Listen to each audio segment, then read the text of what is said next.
So you're thinking about moving to Myrtle Beach, South Carolina, but you're not sure exactly what town you'd like to be in. And as I always say, there's so much more to Myrtle Beach than just Myrtle Beach. The greater Myrtle Beach area, or the Grand Strand, stretches over 60 miles of beach. And if you start to head inland to areas like Conway, it can definitely start to add up and things can become a little bit overwhelming. Today, I'm going to break down each of the different areas or towns. I'm going to point them out on a map. This way you could get a better understanding of the area as a whole. And I'm going to give you the average price points over the last 6 months for each of the towns. This way you can begin to plan for your move.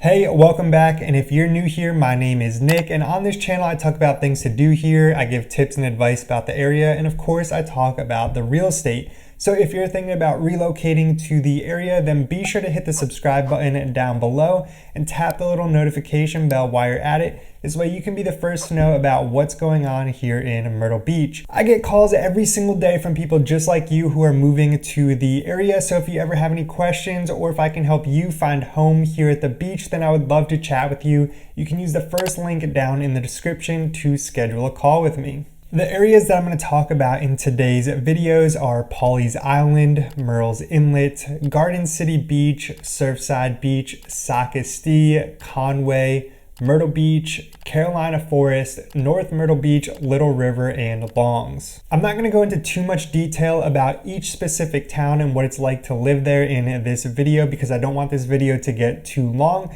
But I already have a ton of great videos on this channel dedicated to each of the areas that we're going to discuss today, and there's always more videos that are coming in the future. You can also head to the communities page on my website for a more detailed write-up on each town, which I will link down below. And if you're liking this information, I'd appreciate it if you hit that thumbs up button. And with that being said, we're going to hop right into it. So all the data that we're going to be taking a look at today are for single family home sales between August 1st of 2022 and January 30th of 2023. And for a baseline in our entire MLS over the last 6 months, there were just under 4,600 sales with an average sales price of $430,000 and a median sales price of $369,000.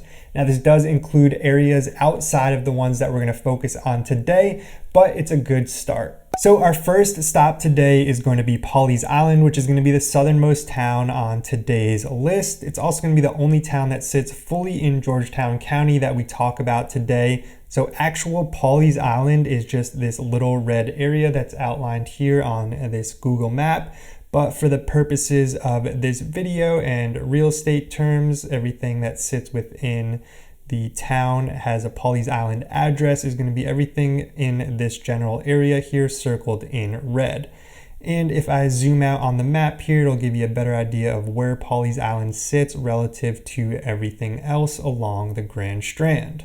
In the last 6 months, there were 166 sales in Pawleys Island, with the average sales price being about $675,000 and the median price being $543,000. Now, there were a few outliers on both the high and low end, and when accounted for, the average price came out to be about $635,000. Next on the list is going to be Murrells Inlet, which butts right up to Pawleys Island. You can see it outlined here in the red on the Google Maps. And again, real estate wise, everything that we're going to be taking a look at kind of falls in this general area here. Now, Garden City does share a zip code with Murrells Inlet, but we broke it out for this video. And as we zoom out, again, you can see where Murrells Inlet sits relative to everything else. Now, Murrells Inlet does sit partially in Horry County and partially in Georgetown County, and over the last 6 months, there were 290 sales in Murrells Inlet, with the average price being $472,000 and the median price being $455,000. Now, like I just mentioned, Garden City Beach does share a zip code with Murrells Inlet, but I did break it out separate for this video as to not skew the Murrells Inlet numbers too much. You can see Garden City here on this map, and again, I'm going to kind of circle the Garden City area real estate wise where the homes sit. And as we zoom out here, you can see again where Garden City sits relative to everything else. There were just 31 sales in Garden City Beach over the last 6 months, with an average sales price of just under $1.1 million, and the median sales price was about $725,000. As you can see here on the map, Surfside Beach sits just north of Garden City and Murrells Inlet. Again, I'm going to circle the greater Surfside area here in the red. And we will zoom out on the map again to show you where it is relative to everything else. Over the last 6 months, there were 146 sales, averaging $532,000 in Surfside Beach, with the median price being $429,000. So up next on the map, we have Socastee, which is just inland from Surfside and also borders Murrells Inlet. And over the last 6 months, there were 486 sales. And again, we'll zoom out on the map here. And the average sales price was $352,000, with the median sales price being $330,000 for Socastee over the last 6 months. Carolina Forest is a very popular area that is technically a part of Myrtle Beach, but it does have its own zip code. Again, you can see it outlined here in red on the map, but really it is this entire area that I am circling here. And as always, we're going to zoom out on the map here so you can see where it is relative to everything else. Over the last 6 months, there were 690 sales in the Carolina Forest area, with the average sales price being just about $501,000 and the median sales price being about $442,000. So up next we have Myrtle Beach, which is Myrtle Beach, and the outline here in red is pretty accurate, though it might stretch a little bit further here.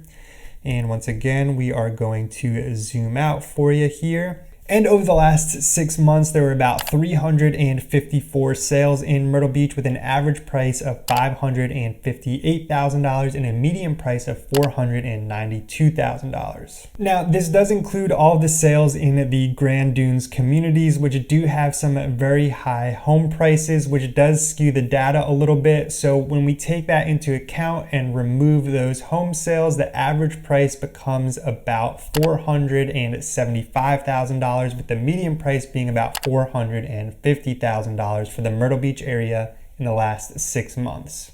Now, North Myrtle Beach is actually a separate city from Myrtle Beach. It does sit north of Myrtle Beach. A lot of people think it's just the northern end of Myrtle Beach, but nope, it is actually a separate city, and you can see it outlined here in this red area, getting very close to the North Carolina border here. And as we zoom out, you can see how far we've come from Pawleys Island. There were 252 sales in North Myrtle Beach over the last 6 months, with an average sales price of $636,000. Now, there were some outliers on the high end, so after removing those, the average price was about $595,000, with the median price being about $543,000. So up next on the map, we have Little River, which sits just inland here from North Myrtle Beach and is the most north that you can get before heading into North Carolina. There were 473 home sales, averaging about $394,000 over the last 6 months, with the median sales price being about $380,000 for Little River. Now, Longs sits just inland from Little River, and for some reason, this is the only town that did not pop up an outline on Google. It's this general area here that I just circled in red. And again, you can see where that sits on the map relative to everything else. Over the last few months, the 294 sales in Longs averaged about $320,000, with the median price being about $312,000. And last but not least, we have Conway here, which actually did have the lowest average sales price of all the towns that we discussed today at just about $310,000. Now you can see the general outline of Conway here on the map, but really the home sales that are included are in this big area here. So Conway really is a big area on the map. Sits just inland from Carolina Forest and Myrtle Beach, directly inland on 501 here. And as we zoom out, you can see where it sits relative to everything else. There were actually over 700 sales in the Conway area over the last 6 months, and as I just mentioned, the average price was $310,000 and the median price was right at $300,000 even. Now this video is just scratching the surface of the different areas and all of their price points, and of course each of the areas are going to have specific sections where the average price point can be a little bit higher than the overall average. For example, the Grand Dunes section of Myrtle Beach, as we discussed, the Prince Creek section of Murrells Inlet, and of course any of the homes that sit right on the beach in any of these towns. But hopefully you did find this information helpful. If you did, I'd appreciate it if you hit that thumbs up button down below. And as always, if you have any questions or if you are ready to make your move here to the beach, then I would love to chat with you. You can use the first link down in the description to schedule a call with me. I'm looking forward to speaking with you. I want to thank you for watching, and I will see you in the next one.